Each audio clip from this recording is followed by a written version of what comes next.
moitas gracias por asistir a esta presentación do Premio Calidade, no que nesta terceira edición a Rede Española de Cidades Saludables, pois na súa edición dos Premios Calidade deste ano, o Concello de Ames concursaba para un proxecto que creemos que é un proxecto estrela e no que confiamos e seguimos apostando, como era o de Ames saudable, gana salud con cada paso, e poñer en valor pois o que xa na actualidade e dende hai anos estamos levando a cabo e que agora vos explicarán tanto Luisa como Rosana no detalle do premio.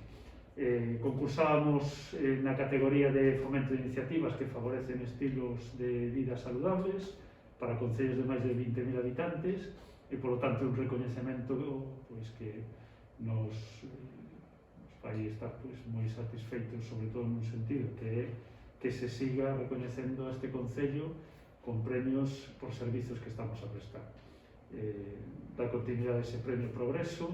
de Educación, o mellor proxecto educativo que nos deu a Federación Andaluza de Municipios e Provincias hai 2 anos, e agora pois, bueno, que a Rede Española de Cidades Saludables que representa tantos concellos de España pois nos recoñeza por diante de cidades pois moito máis potentes, tanto en orzamento como en poboación, como pode ser Murcia ou mesmo Palma de Mallorca, as cales pois deron un accésit, ou neste caso 2 accésit que non estaban previstos nas bases dos premios. Bueno, pois ven a decir que a calidade dos premios era bastante alta, os proxectos que se presentaban que eran moi importantes e que nos teñamos o premio e cidades dese calibre pois teñan acceso, pois é un recoñecemento a maiores sobre este estilo de vida saludable que queremos apostar no concello. Xa digo que o proxecto engloba moitas áreas, moitos servizos, son proxectos que están en marcha, non son proxectos de cara a futuro, e que no momento que o ano pasado pois soubemos das bases para poder optar a este premio, non dubidamos nun só momento e nos pusemos un pouco a traballar en intentar enfocar da forma máis positiva o que era este proxecto de gañar en salud con cada paso e que era continuidade, como decía, aos proxectos que xa venen de anos atrás facéndose no noso concello. Dou a palabra casi a Luisa para que diga un pouco máis palabras ao respecto do mesmo e despois, se tal, no que é o contido da memoria, que sai unha memoria moi amplia, pois para que saibades en que líneas exactamente se fixo máis fincapé. Entón, Luisa. Bueno, pois bo día a todos e todas, grazas por asistir. Como ben comentaba o alcalde, o que convén destacar é que a Mesa Saudable é un programa amplo e transversal, desde o que se tenta transmitir e educar a nosa poboación en hábitos de vida saudable. E abarcamos dende a infancia hasta máis de 100 anos. Ademais, o que buscamos tamén con este programa é alcanzar a equidade no acceso aos recursos de promoción da saúde. O noso programa basease en 3 pilares fundamentales, que son os hábitos de alimentación saudable, a actividade física e a prevención de condutas adictivas. Quizáis o mellor o máis destacable ou o máis innovador, non é que ademais sempre nos gusta de resaltar, pois é esta aposta que fixemos para dotar unha concellería como a de Sanidade que está prácticamente vacía de contido, xa que os concellos poucas ou ningunhas competencias temos en materia de sanidade e se convirte nun departamento transversal. Neste sentido, eu creo que foi clave pois o cambio nas funcións realizadas por a que ata o momento era a técnica de nutrición municipal, que estaba vinculada solo a un sector poblacional moi concreto, xa que se baseaba en hábitos de alimentación saudable no ámbito de 0 a 12 anos, e na elaboración deses menús, tamén atención á veciñanza, e que agora se lle otorga un papel moito máis específico no que é a prevención, a promoción, o tratamento, a rehabilitación de enfermidades que benefician tanto pois, a saúde individual como a saúde colectiva. Deste xeito, dáse paso á figura actual que ten funcións vinculadas ao que é a promoción da saúde, desenvolvendo e participando pois, de ditos programas como poden ser os hábitos de alimentación saudable, o deseño e desenrolo de actividades para o cuidado da saúde física e emocional, e despois tamén o diseño de rutas, destas rutas saudables que levamos a cabo tamén en colaboración cos centros de saúde. Quizáis ese é o papel ou a función máis destacable deste programa. Como comentei ao principio, este é un programa amplo e transversal en no que interveñen prácticamente todas as concellerías, porque temos tanto as concellerías de deporte como voluntariado, medio ambiente, educación, turismo, mobilidade, urbanismo, co cual tenemos que é un programa que ten moito percorrido aínda por desenrolar e que perdurará no tempo. Despois, se Rosana nos quere explicar así un pouco máis polo miúdo. A ver, eu vou dar un pouco unha pincelada da memoria que preparamos para o programa. Como decía Luisa, sí que partimos de programas que xa estaban e que levan moitos anos entre nós, como todos os programas de promoción da actividade física das escolas deportivas que levan desde o ano 90, e despois todos os programas tamén vinculados a aquela actividade física relacionada con maiores, que tamén levan desde o ano 2004 aproximadamente. Despois partimos e seguimos un pouco vindo no tempo hacia todas as funcións que se facían e que dentro de comedores escolares, un servicio creado no ano 2005. E despois o que fixemos foi, dentro da memoria, facer unha visión de que e dai o nombre do proxecto, de Gaña Saúde con cada paso, que sin deixar de lado todas esas actividades que foron xurdindo ao longo dos anos coa realidade, coa población que temos, empezar a generar novas actividades en función das demandas actuales, e despois da realidade que nos tocou vivir, despois de facer a memoria do premio, este novo xogo de cintura que nos ten programando e reprogramando actividades ceñíndonos a realidade que temos en cada momento. Partimos deses 3 pilares básicos e a maiores nos últimos anos en canto a todas actividades vinculadas con a prevención e a promoción da saúde, ben sexa a nivel de actividade física, como poden ser as andainas saudables, que empezamos con andainas saudables de forma puntual, coordinándonos cos centros de saúde, empezamos a generalas de forma puntual, despois as pasamos a semanales, despois o cronificamos, por decirlo así, con grupos xa sentados de un determinado número de persoas, que casi sempre son as mesmas e teñen ese punto de encontro, ese punto de encontro que xa non é só facer actividade física, nada máis, senón esas relacións persoales e demais. E despois demos un paso máis e dixemos, vamos a facer un paso hacia adiante e facemos algo vinculado xa a que este punto de encontro poda participar todo o mundo e participar en familia, porque participar en actividades en familia tamén é saúde, e o que chama a atención é que moitas veces, e a min foi o que me fixo reflexionar sobre a memoria, é que do premio é que tetes unha concellería sin contenidos a nivel local, por decirlo así, na que non hai funcións nin hai persoal, pero ao final todo é saúde, se nos paramos a pensalo, Daí a que teñas que traballar moito esa transversalidade. A parte das rutas e das andainas, tamén por outra parte fixemos o faladoiros de saúde, é dicir, vamos a falar de determinadas enfermedades ou de determinados estilos de vida que poden influir en que a nosa saúde sea mellor, charlas desde alimentación saudable hasta a enfermedade de hipertensión, xa non só dende o punto de vista da súa alimentación, sino tamén do punto de vista do cuidado da saúde. O que buscamos en todo momento é un obxectivo claro, e é que promocionemos a saúde e a saúde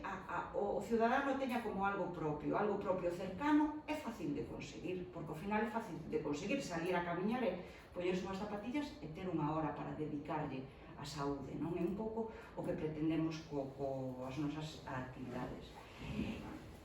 Entre toda esta realidade, tocounos vivir o confinamento e non podíamos dar a espalda á saúde, e menos en ese momento. Entonces, tivemos un pouco que reformularnos e facer toda a parte de AME Saudable online, non? Donde empezamos a tratar de enganchar aquelas persoas que compartían momentos con nós na calle e demais, a que o puderan facer pois estando encerrados na casa, non? Como nos tocou a todos. E dándolle tamén unha pincelada de todas as actividades que tiñamos, xa non só as de facer actividade física sin máis, como podería ser pois o yoga, o baile terapéutico, tamén algunha que outra receta saudable, algún consello a nivel de alimentación, a nivel dos produtos que temos de temporada. Tamén aí entrarías un pouco co que é pois, comercio local, de temporada e demais. Polo cal, ves que a saúde ao final é todo, estás un pouco dando pincelados en todo, non? Acabamos o confinamento e chegamos un pouco a ter que desconfinarnos e a volver a arrancar, non? Un pouco coas actividades na medida do que nos deixaban. Daí a generación de outras actividades novas que foron todas as vinculadas ao desconfinamento saudable. Un pouco todas as que tiñamos online, que volvemos a traspasar a poderlo facer de forma presencial. Pero quixémoslle tamén dar un giro, que a realidade era que era, e por que non presencial e na calle, visible. As actividades cando son visibles tes máis posibilidade de captación de usuarios. A xente veo, pregunto o que é e venche a semana seguinte, non? Daí a que as andainas foi un pouco así, é dicir, empezamos 3-4 persoas que se animaban, non sabían moi ben o que era, pero cada pouco a pouco iba aumentando o número. E despois, a raíz dai, xurdeu a Escola de Saúde, que era un pouco o que estas actividades que fomos facendo durante o desconfinamento, que lle quixemos dar un giro, unha volta de tuerca, por decirlo así, é dicir, non vamos a facer a actividade estática soa como tal, senón que o vamos a vincular con aqueles faladoiros de saúde que tiñamos, non? É un pouco generar unha seguinte actividade vinculada a estas dúas, non? O bo que ten traballar en saúde que che permite toda esa transversalidade, pero a vez tamén che permite estar generando continuamente actividades novas, non é algo estático, nin monótono. Estás traballando, é como se estuveras traballando con un ente vivo que en todo momento, con esta realidade tan cambiante, tens que estar reorganizando e creando. Cando empezas a facer unha actividade, de repente xurdeche esa leche outra totalmente distinta porque ti vas evolucionando con ela, non? E acabas así. E un pouco foi a visión que quixemos dar dentro desta memoria que presentamos os premios, non? Que dende AMES que non nos dedicamos a facer unha actividade de forma estática ano tras ano, non? Senón que queremos dar ese plus de que poda chegar ao maior número de persoas e que podas conseguir o obxectivo final, non? Que é o cuidado, non? Da túa saúde, o vivir con unha determinada saúde para ter unha determinada calidade de vida. E a saúde, pois cada un entende dunha forma moi individual, non? Para conseguir o mesmo fin, o mellor eu fago correndo, ti falo andando, outra persoa, e entonces é un pouco dar cabida, non? Dar cabida a que, bueno, que en ese obxectivo nos podemos subir todos, non? A ese autobús da saúde un pouco para conseguir o fin, non? E creo, ao final, non, que ao mellor a resposta que nos dean o premio é un pouco eso, non? Que supemos transmitir e evolucionar co tempo e non en función do que podemos facer en cada momento, sin olvidar claramente eses 3 piares básicos tan potentes que ten AMES, non? En canto actividade física, en canto aos seus servicios de conciliación con unha alimentación saudable, en canto a manter os nosos maiores nas mellores condicións da súa saúde e demais. E, bueno, nada máis que decir, que creo que xa... No, que hai moito que contar, é dicir, realmente nos pasa moitas veces que desde o Concello non somos capaces de trasladar todo o que se fai e aglutinar todo o que se fai en torno á saúde nunha memoria, nun único documento, pois tamén resulta complicado, pero nos quiso ver tamén a realidade do que tiñamos e que, bueno, en diferentes áreas pois estaban aplicando. Claro, que di Rosana, se lle suma o tema do asesoramento nutricional que se leva facendo desde hai anos, o tema de conciliames, que era polo que recibimos aquel premio Progreso, precisamente como boas prácticas, do mesmo xeito que acontece con este premio. Non hai que olvidar que os premios de calidad que dá a Red de Entidades de Cidades Saudables son premios a boas prácticas e que te recoñezan unha boa práctica neste sentido para que outros concellos poidan copiala e levala a cabo. Foi o que nos pasou co tema dos comedores, precisamente, que tivemos visita de concellos para coñecer a experiencia de como se facían aquí, como se elaboraban e demais, e que agora, neste caso, pois vai a facerse extensible do mesmo xeito que se facía extensible o premio da Rede de Cidades Inteligentes, en este caso Rede de Cidades de la Ciencia e Innovación, que tamén recibimos ese premio e nos permitiu pois dar a coñecer pois todo o que se estaba traballando en innovames e innovación e, polo tanto, tamén coñecer outras prácticas que se facían. A realidade é que o Banco de Alimentos non o nomeamos, pero aí está tamén todo o proxecto que se fai nese Banco de Alimentos, co que o convenio con Valreal, o reparto de cestas saudables, o programa de Comparte do Teu, sobre todo agora neste confinamento que tivemos, pois que estivo aí ben presente para ese reparto de alimentos e esa atención social. As escolas deportivas, lógicamente, que xa se fala, todo o relacionado con o envellecemento activo, é dicir, o que se está a facer desde Benestar Social, e que tampouco moitas veces si poñemos en valor, porque se están a facer esas actividades e que nos disfrutan para non é o objetivo, pero, bueno, que moita xente sigue sin coñecer o Amesan e o Sanauga. Vale? Hai moita xente que o mellor non coñece, claro, porque non son usuarios. Cando cheguen a esa idade serán usuarios, pero que está ese servizo, pero que con 40 anos preguntas a moita xente e non sabe que está ese servizo que se presta tanto de Amesan como de Sanauga e que ademais son gratuitos. Por lo tanto, eso tamén tiña o seu peso dentro do que era a memoria. As rutas saudables, todo o que estamos a falar tamén da prevención de conductas aditivas e de todo o que se estivo facendo no ámbito escolar, o de faremos, que decía agora, de saúde Rosana, a Semana da Bici, como unha actividade tamén a maiores dese día da bici que se facía, pois a Semana da Bici dentro do programa europeo, o todo o que se fai do traballo de Súmate do tabaco, que é saúde ao final, e todo o que se estivo traballando nesa mesma liña para conseguir que a xente pois deixe ese vicio de lado. Bueno, unha serie de actividades que xa digo, o conxunto de todas elas e sobre todo con estes datos que tiñamos que nos deixaban ou deixábamos tamén entrever que é algo que medra. É dicir, na rede de comedores escolares crecementos de 466%, nas escolas deportivas de por riba do 500%, en Amesan do 250%, en Saralba do 300%, se non falamos de incrementos de 10, 15, 20%, falamos en todos os casos de incrementos de 300 veces máis do que se estaba facendo ao longo de hai 15 anos. Vale? Por lo tanto, son programas asentados no noso Concello que teñen que ter continuidade e que agora pois, van a ter ese respaldo dun premio de calidade, de boa práctica, neste caso, para que outros concellos pois, tamén poidan tomar referencia. Así que nos encantados de que Ames volva a estar aí arriba como referente e, por lo tanto, seguir traballando nesa mesma liña. E non nos facemos máis... Creo que ya hemos hablado